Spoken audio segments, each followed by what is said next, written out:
ஆர்ப்பாட்டத்தை நடத்தி நம்ம வந்து சட்டத்துக்கு உட்பட்டு செயல்பட்டோம். இருந்தாலும் சுதீஷ் உட்பட 120க்கு மேற்பட்ட பேர் மேலே வழக்கு பதிவு செஞ்சுருக்காங்க. ஆனால் திமுக மட்டும் இன்னைக்கு ஆளுநரை எதிர்த்து ஒரு ஆர்ப்பாட்டத்தை நடத்துகிறோன்னு சாயங்காலம் அறிவிச்சுட்டு மறுநாள் தமிழ்நாடு முழுக்க அவங்க மட்டும் ஆர்ப்பாட்டம் நடத்துவது எந்த வகையில் நியாயம்? அவங்களுக்கு யார் ஆர்ப்பாட்டம் நடத்துவதற்கு அனுமதி கொடுத்தாங்க?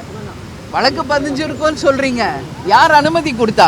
ஏன் எதிர்கட்சிகள் வந்து ஜனநாயக ரீதியாக போராட்டமோ ஒரு ஆர்ப்பாட்டமோ நடத்தணும்னா அரசு ஏன் வந்து அனுமதி தர மாட்டேங்குது?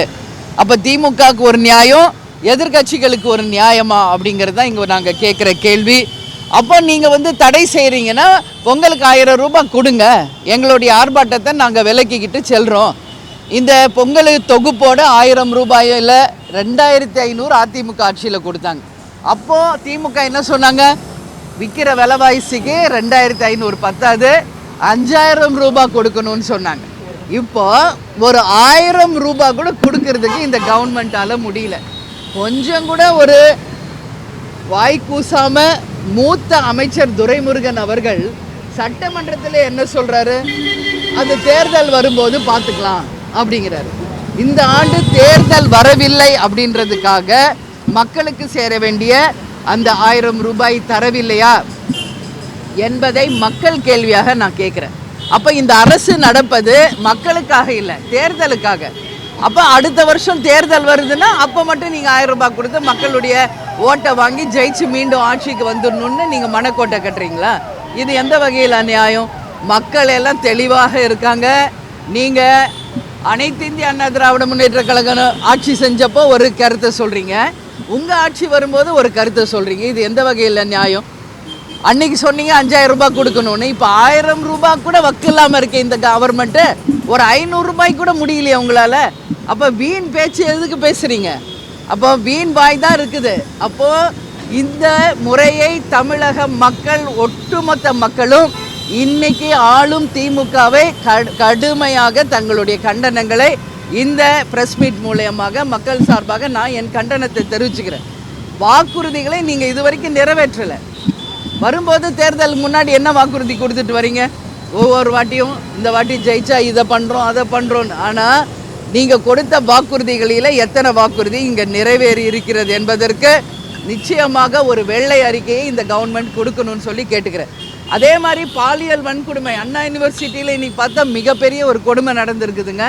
இப்போ கவர்னர்கிட்ட நாங்கள் பேசுகிறப்போ அவர் சொல்கிறார், எஃப்ஐஆர் கூட அதை ஃபைல் பண்ணுறதுக்கு 4 மணி நேரம் கழித்து தான் எஃப்ஐஆரே ஃபைல் பண்ணியிருக்காங்க. அது மட்டும் இல்லாமல் காவல்துறையை வந்து இதுக்கு வந்து பெரிய அளவில் இதை பற்றி தடுக்கிறதுக்கோ இதில் உண்மையை வெளிக்கொண்டு வரவோ மிகப்பெரிய அளவில் அவங்க ஆர்வத்தை காமிக்கலை. ஏன்னா இன்னைக்கு வந்து திமுக அமைச்சர்களும் முதலமைச்சரே சொல்கிறாரு, அந்த ஞானசேகரன் என்பவர் திமுக அனுதாபி தான் அப்படின்னு கொஞ்சம் கூட ஒரு அசிங்கம் இல்லாமல் ஒத்துக்கிறாங்க.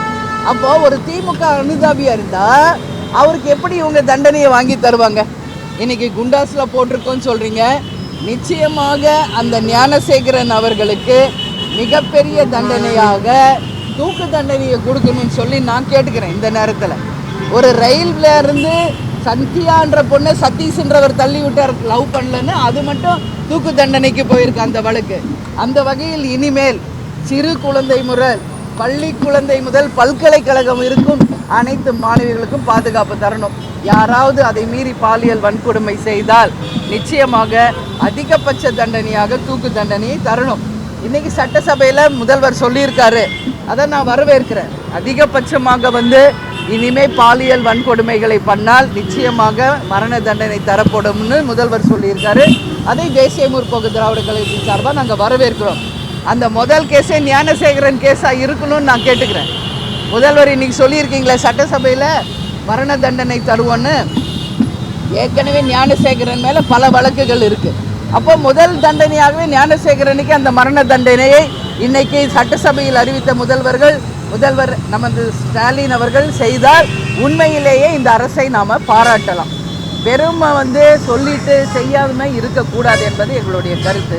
அதே மாதிரி முந்தா நேற்று நான் வந்து மதுரையில் மேலூர் தாலுக்காவுக்கு சென்று டங்ஸ்டன் திட்டம் அங்கே வர இருக்கிறது. அதை எதிர்த்து இன்னைக்கு 48 கிராம மக்கள் இன்னைக்கு போராடிக்கிட்டு இருக்காங்க. மிகப்பெரிய அளவில் அமைதி பேரணி அவங்க நடத்தியிருக்காங்க.